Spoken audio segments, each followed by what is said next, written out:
Deuteronomy chapter 1. Moses still wasn't dead yet, so he kept on proclaiming what the Lord of tyrannical terrorism randomly sold as law to the ignorant and tortured masses. 40 years, 11 months, and a day had gone by in the wilderness, eating manna, sometimes drinking water, and being brutally murdered if they didn't like it. This technique is used on police today. They are locked in a metal container in the sun until they are raging lunatics, then used for crowd control. Anyhow, Moses retold the often repeated story about leaving Egypt in devastation and a pool of blood, and over the desert and then the lobby to murder for land.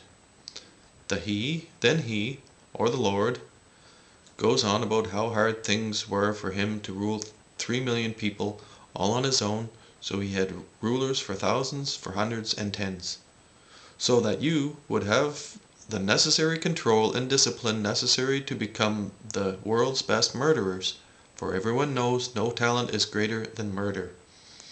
If a genius trumpet player meets an Israelite on a rampage, obviously he is useless. The better murderer will survive. That's what culture is all about. Murder and the profit through it and plundering. But we will go on anyhow. Who knows? Maybe in the future murder will no longer be sacred. Maybe we will honor some other trait, like intelligence or something, should it pop up. Okay, Moses goes to the part of retelling his retelling of how, except when a bunch had gone off to fight without official Lord blessing, their murder genocide campaign had been a roaring success. They had so many sheep and foreign virgins that they could fuck all night long, that they understood why the Lord made them wait 40 years. Why is that? Because he's the warlord of warlords and does as he pleases. It pleases him to make war slaves of us.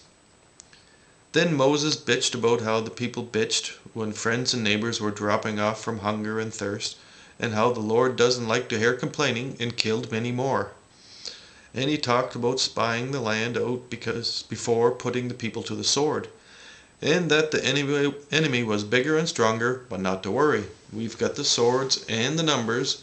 We will kill anyone not a war slave to the Lord, because the Lord only likes his war slaves and hates all other creatures, especially humans not descended from Adam and Eve, because their very existence, the existence of the universe, screams denial in the face of the Lord of War.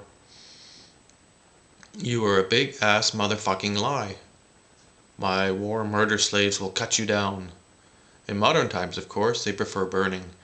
Priests from a different clan. The lords love burning fat. And Moses told them why everyone had to die in the wilderness. No one but Caleb and Joshua were permitted to go, and the descendants of the complainers. Don't you fucking ask for water. It is the Lord's will that you suffer and die. So they agreed to do whatever the Lord said, and were fucking happy they could murder women and rape their children and eat their cattle.